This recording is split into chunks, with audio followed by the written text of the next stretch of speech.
Shalom, selamat pagi saudaraku. Renungan Suara Kebenaran 1 Februari 2024 dengan tema Memancarkan Kemuliaan. Percintaan dengan dunia atau hal-hal yang menurut kita menarik, itu yang akan memberi nilai di dalam hidup kita. Saudaraku, dosa adalah ikatan dengan daging kita ini. Kita harus berjuang untuk menanggalkan itu semua. Kalau kita mau berjuang, Roh Kudus pasti menolong, saudaraku. Roh Kudus akan menunjukkan ketika kita punya kecenderungan untuk kita terikat dengan dosa. Bahkan sebelum kita sampai berbuat salah, tetapi sudah ada kecenderungan, maka Roh Kudus akan mengingatkan kita. Kita harus menanggalkan beban dan dosa dengan mata yang tertuju kepada Yesus. Mengapa? Karena Yesus adalah model kehidupan yang harus kita miliki, yang harus kita kenakan, dan yang harus kita perjuangkan dalam hari-hari hidup.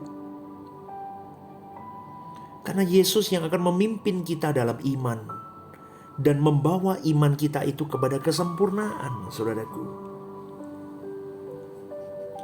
Jadi kalau mau memiliki iman, kita harus melihat kehidupan Yesus. Karena itu adalah kehidupan keberimanan yang ideal, yang sempurna. Dan engkau dan saya harus sampai mencapai kehidupan seperti itu. Kenapa saya katakan ini, saudaraku? Dalam hati kecilmu dan hati kecilku jujur, saudaraku. Kita frustasi dengan keterikatan kita dengan dosa. Betul gak, saudaraku? Kita sering kali begitu loh. Itu seakan-akan mendarah daging di dalam daging kita dosa itu, dan kita frustasi untuk melepaskan itu. Tetapi percayalah, kalau kita mau berjuang, saudaraku, pasti bisa. Kita pasti bisa. Asal kita melihat hidup Yesus, kita minta Roh Kudus menuntun kita. Dan kalau kita benar-benar mau mengikut jejak Yesus, saudaraku, dengar baik-baik, dunia akan melihat kita menjadi orang yang aneh, saudaraku. Banyak orang yang mengaku percaya terlalu kompromi dengan dunia. Tidak banyak orang berani sewarna dengan Yesus. Di mulut mereka berkata, aku beriman kepada Yesus. Tetapi hidup mereka masih sewarna dengan dunia ini. Bahaya atau ancaman yang tidak disadari oleh banyak orang Kristen adalah kewajaran hidup. Kita bisa berkata, gak apa-apa dong pastor. Kita kan gak bisa terlalu ekstrim. Saudaraku, sejatinya kita masih punya kecenderungan sebetulnya. Ketika kita berkompromi, kita punya kecenderungan untuk berbuat dosa, untuk memuaskan hawa nafsu daging kita. Namun, mulai hari ini, melalui renungan ini, kita mau belajar yuk untuk ikut jejak Tuhan Yesus. Kita mungkin jadi aneh bagi orang lain, tetapi engkau tidak aneh di mata Tuhan. Mungkin orang lain berkata yang kita lakukan hari ini adalah kekonyolan, karena kita melawan arus dunia. Tetapi itu bukanlah kekonyolan di mata Tuhan.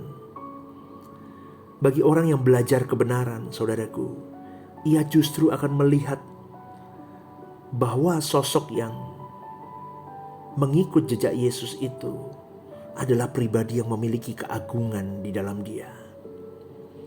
Jadi, saudaraku yang dikasihi oleh Tuhan, selama kita masih punya ikatan dunia, masih melakukan perbuatan-perbuatan yang Tuhan tidak kehendaki, pasti kemuliaan Allah tidak bisa memancar di dalam hidup kita. Mungkin kita bisa berlaku jadi orang saleh. Kita bisa jadi rohaniawan seperti saya jadi pendeta. Tetapi percayalah, Tuhan tidak memancar dalam hidup orang-orang seperti itu. Jadi selama kita masih ada ikatan dengan percintaan dunia, kita tidak bisa serupa dengan Yesus. kita tidak akan bisa memancarkan kemuliaan Allah. Kita tidak bisa, saudaraku, menjadi utusan Kristus di dunia ini. Nggak mungkin. Padahal seharusnya dimanapun kita hadir, di situ harusnya Allah hadir. Betul kan, saudaraku? Di mana kita berada, di situ Tuhan menyatakan dirinya melalui hidup kita. Maka dari itu, saudaraku, pemberitaan firman Tuhan harus selalu mencerahi pikiran orang lain untuk memiliki kerinduan, ingin berubah. Sampai di satu titik, dari si pengkhotbah dulu, dari si pemberita firman dulu, dia harus punya kesadaran bahwa aku mau berubah. Aku mau berubah seperti Yesus itu hidupnya. Sehingga di mana pengkhotbah itu atau pemberita firman itu menyadari akan hidupnya, maka apapun yang disampaikan di mimbar, pengajaran apapun, dia disertai Roh Kudus sehingga akan banyak jiwa ketika mendengar kebenaran itu. Mereka pun juga tertular. Mereka juga berkata, aku mau berubah seperti pemberita firman itu berubah, seperti Yesus. Jadi, saudaraku yang dikasihi oleh Tuhan, kita harus mulai mengalami ketidaknyamanan dengan dunia ini.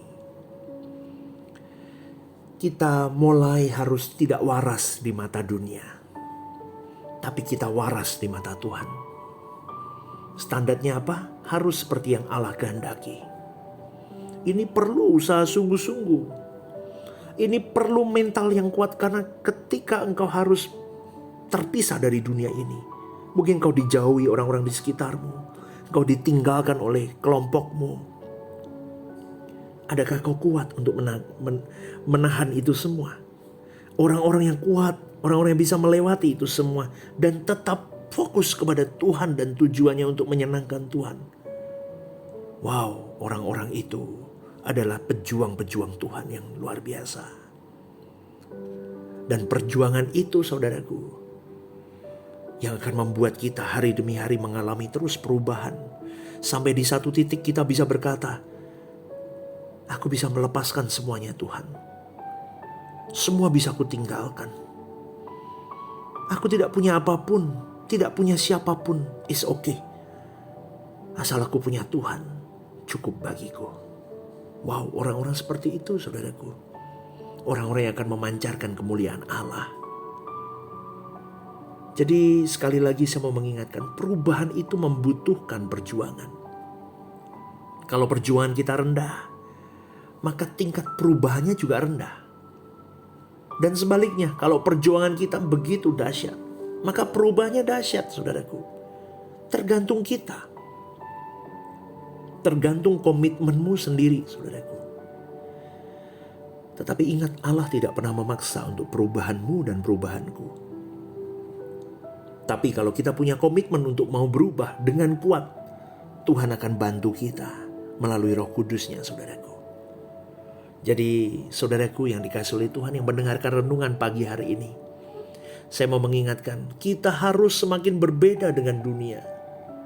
Karena dunia itu menipu kita. Kita harus berani untuk mengikut jalan Yesus. Kita harus berani mengikut pathway-nya Tuhan Yesus. Kita bisa berkata, it's okay orang mau katakan apapun tentang diriku. Apapun bukan masalah. Tetapi orang lain akan merasakan satu hal. Di dalam penilaian mereka, di dalam olok-olok mereka kepada kita, kita tidak menyakiti mereka. Kita tidak mengancam mereka. Kita tidak mendatangkan malapetaka atas mereka. Maka banyak orang di sekitar kita yang belum mengikut Yesus, yang belum kenal Yesus. Maka mereka akan berkata, ada sesuatu yang berbeda dengan orang ini. Sebab perbuatan kita bersuara lebih keras daripada khotbah kita di mimbar. Maka firman Tuhan di dalam Matius 5 ayat 14-15 terwujud, saudaraku. Melihat perbuatan kita, mereka melihat surga. Kalau Kristus adalah hidup kita, kita pasti menampilkan kehidupan Yesus. Maka ketika Yesus menyatakan diri, kita pun akan menyatakan diri bersama-sama dengan Dia di dalam kemuliaan Allah. Sungguh itu adalah pengharapan kita, betul kan saudaraku? Jadi mulai hari ini, berjuang bareng yuk. Kita mau benar-benar benahi hidup kita. Kita mau meronta hati kita, jiwa kita bahwa kita tidak bisa dibelenggu dengan dosa. Aku mau hidup seperti Yesus hidup. Aku mau memancarkan kehidupan Yesus. Dan disitulah aku memancarkan kemuliaan Tuhan. Selamat berjuang saudaraku. Tuhan memberkatimu hari ini. Pagi hari ini Tuhan menggandeng tanganmu. God bless you.